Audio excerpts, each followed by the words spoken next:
News 46 is brought to you by Smitty's Cards and Coins. Would you like to know what your collectibles are worth? Come by 2281 Postal Road, Unit 4, across from the post office. News is also brought to you by Dickey's Barbecue Pit, Pahrump, where we speak barbecue.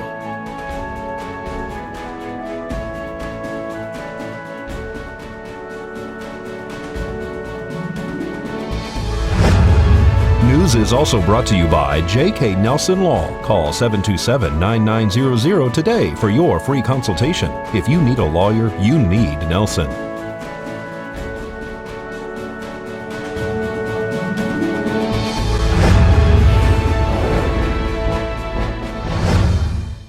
Tonight on News 46, 3 are arrested following a police raid. A nuisance property is getting a lot of attention.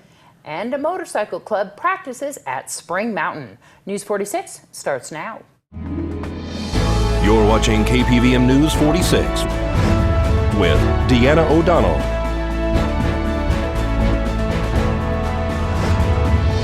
and Eunette Gentry. News 46, local coverage you can count on. Good evening. It's Tuesday, August 30th, 2016. I'm Deanna O'Donnell. And I'm Eunette Gentry for News 46. Police executed a search warrant at a home on Black Street over the weekend. 3 people have been arrested at a location on Black Street following an investigation into a stolen camera owned by Valley Electric Association. VEA reported to police that they had difficulty with people tampering on their property located at Blagg and Wilson. They installed a trail camera. Last week, the trail camera went missing. The Nye County Sheriff's Office were able to locate it via GPS to 1410 Black Street.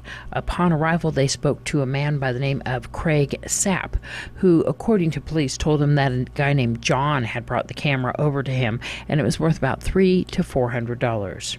Sapp indicated to police that he also thought that the camera was stolen. During the conversation with police, Craig Sapp, according to the report, exhibited signs and symptoms of being under the influence of a controlled substance. Police say Sapp admitted that he was a meth addict and that he had been addicted for years. Inside the residence was numerous hypodermic needles, according to the report, with blood and fluid, clearly having been used for injection of narcotics recently. Sapp provided a voluntary urine sample which tested presumptive positive for oxycodone and methamphetamine. Another suspect on scene was Laura Wright. She was also taken into custody for under the influence of a controlled substance.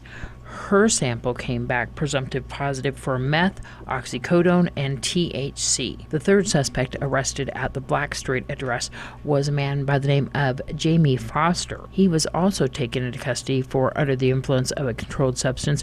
According to police, he came up positive for meth, MTD, and opiates. They said that Foster admitted to marijuana use and that witnesses on scene also told police that he was addicted to heroin. This is Deanna O'Donnell for News 46. And another search warrant was served at a property that has quickly been becoming an eyesore. Police conducted an investigation last night into stolen items at a residence located on the corner of Blagg and Wilson Streets. According to Nye County Commissioner Frank Carbone, they have received several complaints about this location as it is collecting a lot of items lately, including tires and vehicles. Frank Carbone told News 46 that these are the same owners who were recently a subject of a nuisance address on Dyer Street. Police were able to locate several stolen items and some subjects were taken into custody. However, the Nye County Sheriff's Office has not issued a report as of this time. This is Deanna O'Donnell for News 46. And Nevada Congressman Cresent Hardy is recovering after suffering from an apparent heart attack Monday. According to his representative, Congressman Hardy was recently hospitalized for a minor heart attack and has undergone a routine medical procedure. Out of an abundance of caution, doctors are continuing to observe him while he makes a full and speedy recovery. They expect the congressman to return to a full schedule later this week and is expected to be in Washington next week for votes when Congress returns from the August district work period. The Bureau of Land Management today announced that it is implementing authority provided by Congress, giving the agency the flexibility to conduct online lease sales.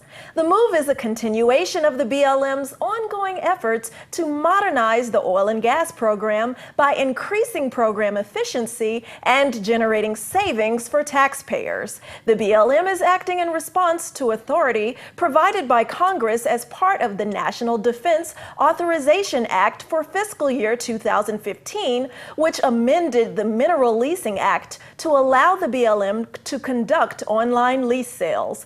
Prior to that amendment, the Mineral Leasing Act authorized federal onshore oil and gas lease sales only by oral auctions. And after this break, we'll have your court report.